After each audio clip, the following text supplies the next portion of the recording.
जय हिंद। बहुत बहुत स्वागत है आप सभी का आपके अपने YouTube channel Saxena CP classes में। दोस्तों मेरा नाम है चंद्र प्रकाश और आज की वीडियो में मैं जो आपका डीएलएड का जो 25 तारीख को एग्जाम होने वाला है उसके लिए बेस्ट एग्जाम्पल अच्छे क्वेश्चंस लेने वाले हैं और सभी प्रश्नों को लास्ट तक देखना मेरे दोस्तों। ये सभी प्रश्न ऐसा ही आपका 25 तारीख को प्रश्न पूछा जाएगा मेरे दोस्तों।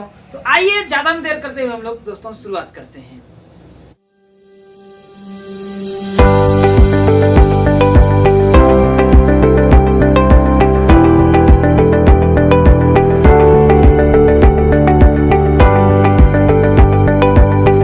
तो जैसा कि आपका जैसे पहला क्वेश्चन दिया है, देखिए ऐसा ही क्वेश्चन आपसे पूछा जाएगा। घुमा फिरा करके सिर्फ क्वेश्चन आपका अगर बहुत करेगा क्वेश्चन तो घुमा करके पूछेगा और कोई अलग पैटर्न आपका नहीं होगा। मेरे साथ बने रहिए, बस पूरी वीडियो को देख जाना। अगर ना समझ में आए तो फिर कमेंट करना मेरे दोस्तों। वादा करता हूं 100% श्योर दोस्तों आप लोगों को समझ में आएगा ही आएगा, ऐसा मेरा अपना विश्वास है। आइए शुरू करते हैं और देखते हैं क्या मैं आपके विश्वास पे खरा उतर पाता हूं। आप लोग कमेंट करके जरूर बताइएगा।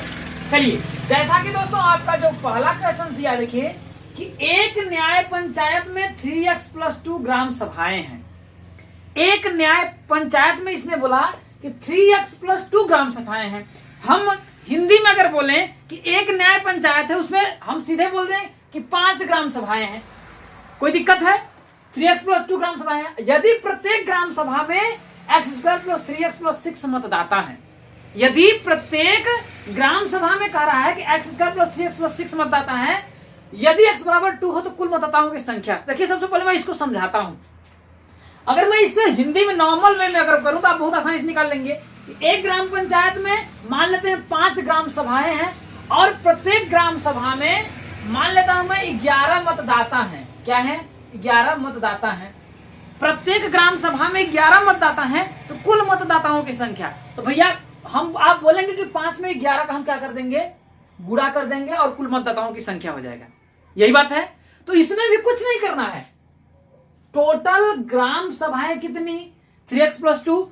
तो आपसे पूछा था कि कुल मतदाताओं की संख्या, तो यहां हम लिख लेंगे कुल मतदाताओं की संख्या बराबर 3x+2। जैसे यहां पर 5 था, 5 में हमने गुणा किया 11 का, वैसे ही 3x+2 गुणते प्रत्येक ग्राम सभा में कितने मतदाता? x² + 3x+6 कितने हैं? x² + 3x+6 मतदाता हैं। कितना दे रखा है? और यहां देखिए यदि x = 2 दिया है, इसका मतलब है कि x के स्थान पर हमें क्या करना है? 2 को रख देना है। क्या करना है मेरे दोस्तों? 2 को रख देता है। या तो फिर आप इसका गुणा करके रखिए या पहले रख लीजिए। पहले रखेंगे तो आपके लिए ज्यादा बेहतर रहेगा। तो जब हम यहाँ पर x = 2 रख देंगे तो यहां हो जाएगा, देखिए आपका 3 × x का मान कितना है? देखिए 2 है तो हम लिख देंगे 2 + 2 गुणित x² है तो x का मान कितना दिया? देखिए 2 दिया है तो हो जाएगा, देखिए 2 का स्क्वायर + 3 गुणित x का मान कितना दिया? देखिए 2 दिया है और प्लस कितना हो जाएगा आपका? 6 हो जाएगा।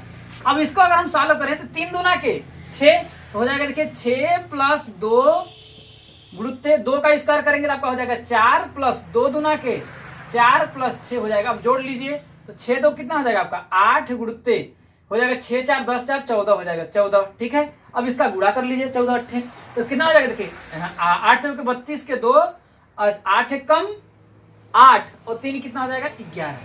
ठीक है, यही हो जाएगा आपका दोस्तों आंसर। मतलब कि कुल मतदाताओं की संख्या हुई आपकी 112 हुई। आइए दोस्तों हम लोग अगले क्वेश्चंस को लेते हैं। अब दोस्तों देखिए जो आपका अगला क्वेश्चन है, ये क्वेश्चन जान लीजिए कि 90% जो संभावना है कि इस टाइप का आपका क्वेश्चन पूछा जा सकता है। तो इस क्वेश्चन को बहुत ही ध्यान से और बारीकी से समझिएगा और मैं भी पूरी कोशिश करता हूं कि आपको एक बार में ही समझ में आ जाए। आइए दोस्तों कोशिश करते हैं। क्या कर रहा है? देखिए एक रेलगाड़ी 120 मीटर लंबे प्लेटफॉर्म को 12 सेकंड में पार करती है। अब जरा सोचिएगा, ये आपका प्लेटफॉर्म हो गया, मान लेते हैं ये मान लेते हैं आपका एक प्लेटफॉर्म है, ये आपका प्लेटफॉर्म हो गया। अब मान लेते हैं मेरे दोस्तों, और ये प्लेटफॉर्म की जो लंबाई है वो है कितनी? 120 मीटर। कितना है? 120 मीटर। मान लेता हूं ये मेरा मार्कर रेलगाड़ी है। अब इस प्लेटफॉर्म को ऐसे अगर ये पार करेगी, मान लेते हैं इस रेलगाड़ी की भी कुछ लंबाई होगी। अब मान लेते हैं कि इस रेलगाड़ी की लंबाई है मेरे दोस्तों, यहां से मान लेते हैं ये आपका x है। अब ये प्लेटफॉर्म को देखिए यहां से पार करेगी।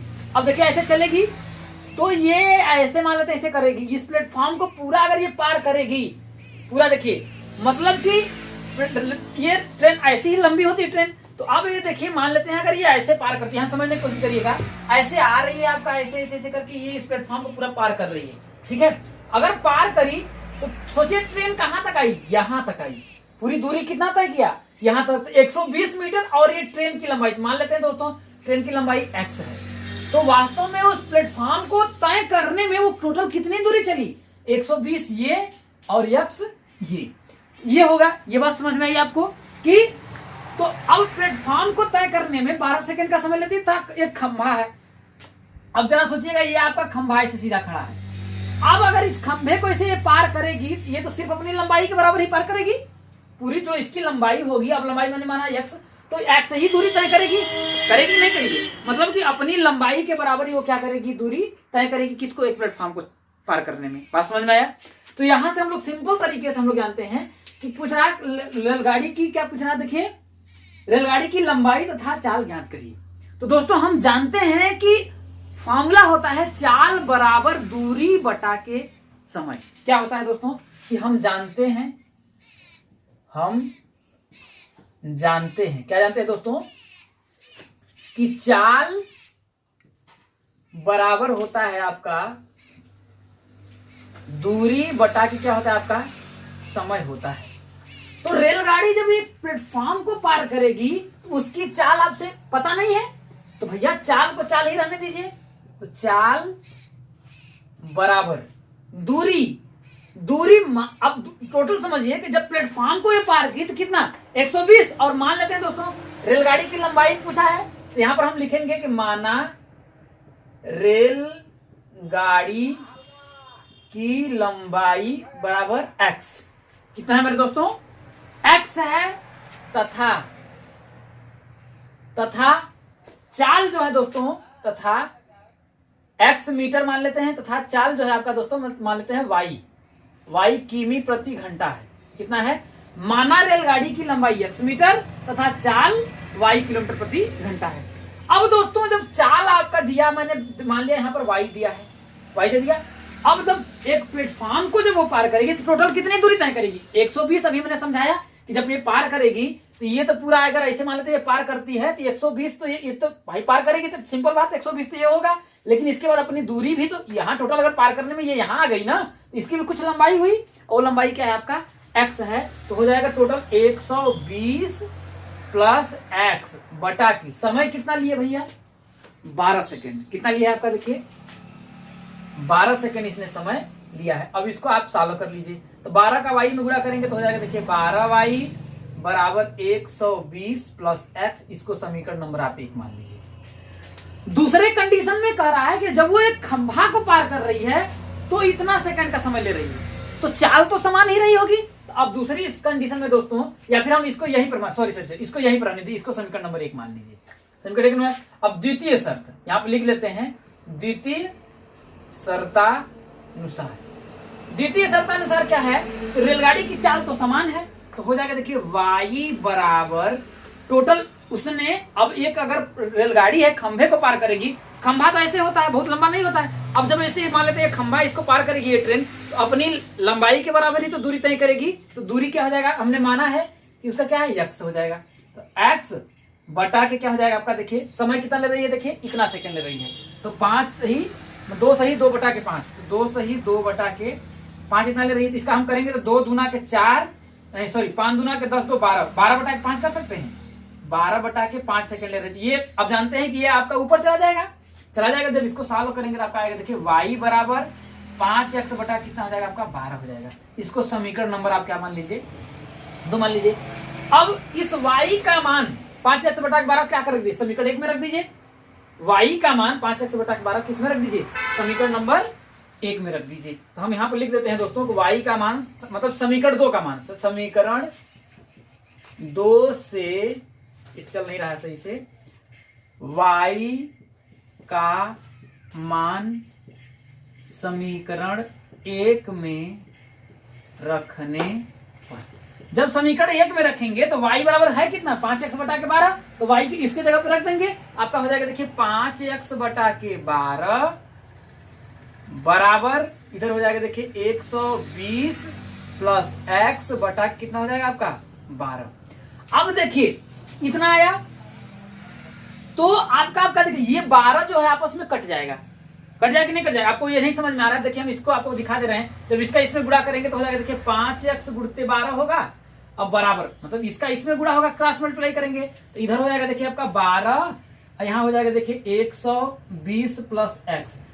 अब ये 12 जब यहाँ पर आएगा, ये वाला 12 जब यहाँ पर भाग में आ जाएगा तो 12 से 12 कट जाएगा, तो ऐसे डायरेक्ट भी हम वैसे काट लेते हैं, ये बात आपको समझ में आ जानी चाहिए। तो ठीक है, तो इसको हम काट देंगे, कट गया तो ऊपर क्या बचा आपका देखिए, अब बचा देखिए 5x बराबर 120 प्लस x, तो 5x, अब ये x को इधर ला देंगे तो माइनस x बराबर हो जाएगा 120।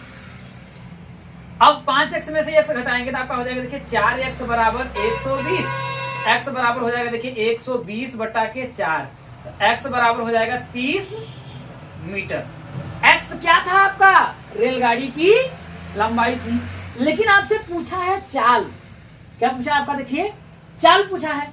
अब चाल है आपका y, तो y बराबर, अब उसको चाल को आपको बताना है किसमें, किलोमीटर प्रति घंटा में आपसे पूछा है, और यहाँ पर आपका देखिए सब चीजें मीटर में है, सब कुछ चीजें क्या है आपका देखिए मीटर में है, क्योंकि यहाँ देखिए मीटर है, ये भी मीटर प्रति सेकंड है। ठीक है, अब चाल अगर हम y को करेंगे तो x का मान आप क्या कर दीजिए, समीकरण नंबर किसमें रख दीजिए, x का मान आप रख दीजिए समीकरण नंबर 2 में।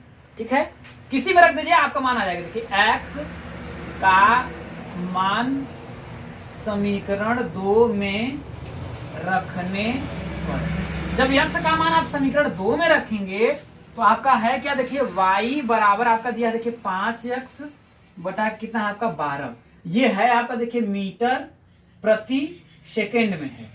ठीक है, तो y बराबर हो जाएगा देखिए 5 गुणित 30 बटा के 12 हो जाएगा, तो y बराबर आपका कुछ कटेगा, देखिए देखिए 2 छके 12, 5 छके 30 हो जाएगा, 5 छके 30, 2 छके 12, मतलब 5 पचे 25 बटा के 2 मीटर प्रति सेकेंड आया।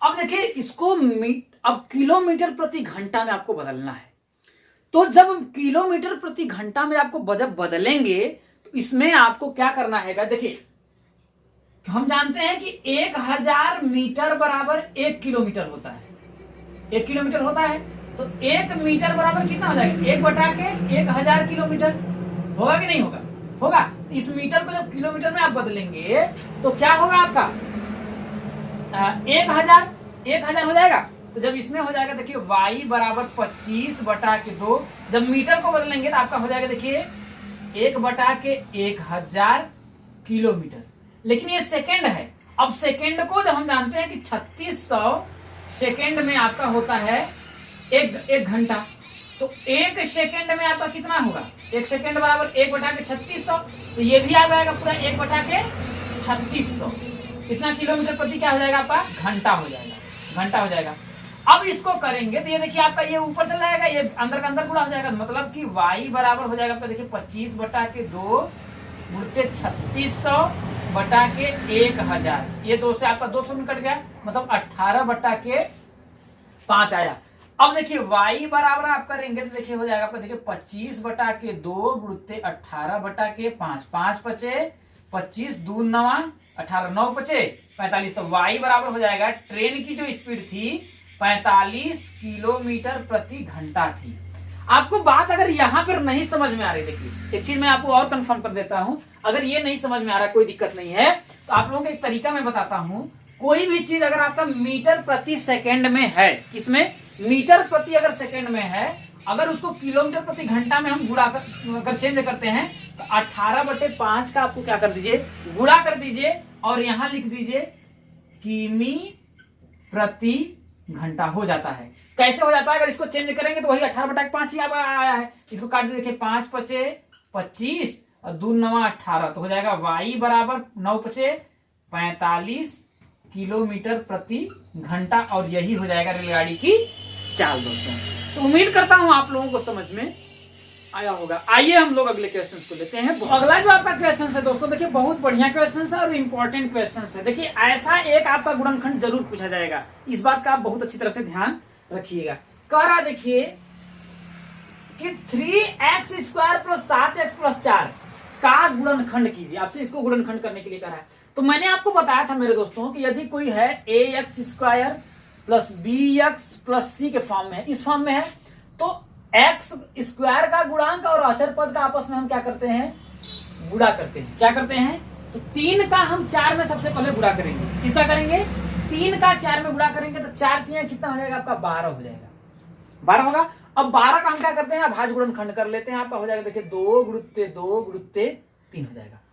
अब इस अभाज्य जो गुणनखंड है ना, इन गुणनखंडों को आपको 2 भागों में ऐसा बांटना है कि यदि आप गुणा करें तो आपका 12 आए, और जोड़े या उसको घटाएं तो कितना आए, 7 आए। तो क्या देखिए 2 दूना के 4 और 4 3 कितना होगा आपका, 12 है। अभाज्य गुणनखंडों को ऐसे 2 भागों में आपको बांटना है। देखिए अभाज्य गुणनखंडों को मैंने 2 भागों में बांट लिया। देखिए 2 दूना के 4, 4 3 12, 4 में यदि मैं 3 जोड़ता हूं तो क्या आपका b मान मिल रहा है, जोड़े या घटाएं तो आपको 7 मिल जाए। अब बस सिंपल जितना हो गया बस आपको करना है। तो हो जाएगा देखिए 3x² + 7 को मैंने इस 7 को ही 2 भागों में बांटना है ना, तो इस अभाज्य में तो 4 3 12, इसको 7 को हम नहीं ले सकते हैं, 4 + 3। अब देखिए 4 3 7, 4 3 12 भी मिल रहा है, इसका मतलब हमारा गुणनखंड सही चल रहा है। x प्लस कितना हो जाएगा आपका 4, जब इसको करेंगे तो आपका हो जाएगा देखिए 3x² + 4 का x में करेंगे तो हो जाएगा 4x + 3 का x में करेंगे तो 3x, अब प्लस हो जाएगा 4। अब इन दोनों में देखिए आपका कुछ कॉमन है, इसमें देखिए आपका x² है, यहाँ पर x है, एक x कॉमन है कि नहीं है, x कॉमन ले लेंगे तो जब इसमें से x कॉमन ले लेंगे तो आपका देखिए ये 3x बचेगा, एक x आपका कॉमन हो गया, प्लस ये इसमें से जब x आपका ये वाला कॉमन हो गया तो बाहर निकल गया तो आपका 4 बचेगा। अब इन दोनों में आपका क्या कॉमन है, कुछ नहीं दोस्तों, सिर्फ +1 कॉमन है। जब किसी भी नंबर में कुछ भी कॉमन नहीं होता है तो 1 तो कॉमन हो जाएगा, क्योंकि इसमें भी 1 का गुणा कर सकते हैं हम, और यहीं पर भी 1 गुणते कुछ करते हैं। देखिए 1 दोनों कॉमन है, 1 कॉमन ले लेंगे तो हो जाएगा 3x + 4 हो जाएगा। अब देखिए 3x + 4, 3x + 4 दोनों में है, तो जब 3x + 4 हम कॉमन ले लेंगे तो बचेगा x + 1, और यही आपका हो जाएगा दोस्तों गुणनखंड। और ध्यान रखिएगा एक और इसको आपको बता देते हैं, यदि यहां पर आपका बराबर 0 हो जाए तब क्या करेंगे। अगर यहां पर अगर बराबर 0 हो जाए, अगर इतना छोड़ेंगे तो आपको नंबर नहीं मिलेगा, तब क्या करना पड़ेगा, इस पूरे के बराबर आप 0 लगाते चले आएंगे, बराबर 0 बराबर 0 बराबर 0। अब यहां पर करेंगे, देखिए यदि इसके बराबर 0 होगा तब x का मान, मतलब यहां से आपसे पूछ रहा है इसके 2 शून्य का आपसे पूछ रहा है, तो यहां लिखेंगे देखिए 3x + 4, यहां लिखेंगे कि यदि 3x + 4 बराबर 0 तो 3x बराबर ये +4 इधर आएगा आपका -4 हो जाएगा, x बराबर हो जाएगा -4/3। और ये पुनः अगर x + 1 बराबर 0 करेंगे तो x बराबर हो जाएगा आपका -1, ये आपके 2 शून्य हो जाएंगे दोस्तों। तो इस प्रकार से सॉल्व करेंगे अगर बराबर दिया रहेगा तो। इस वीडियो को यहीं पर समाप्ति करते हैं। क्या मैंने जो प्रयास किया था वो आपके लिए हेल्पफुल रहा, क्या आपको वास्तव में जो मैंने पढ़ाया समझ में आया दोस्तों? कमेंट करके जरूर बताइएगा। चैनल पर नए होंगे तो मेरा मोटिवेशन बढ़ाने के लिए दोस्तों चैनल को जरूर सब्सक्राइब करिएगा और वीडियो को लाइक करिएगा, जिससे कि हमें आगे वीडियो बनाने का मोटिवेशन मिलता रहे। मिलेंगे जल्द ही शाम को, अगर आपकी सही कुछ रहा तो लाइव क्लास में मिलेंगे दोस्तों 7:30 बजे। इस वीडियो में इतना ही। जय हिंद, वंदे।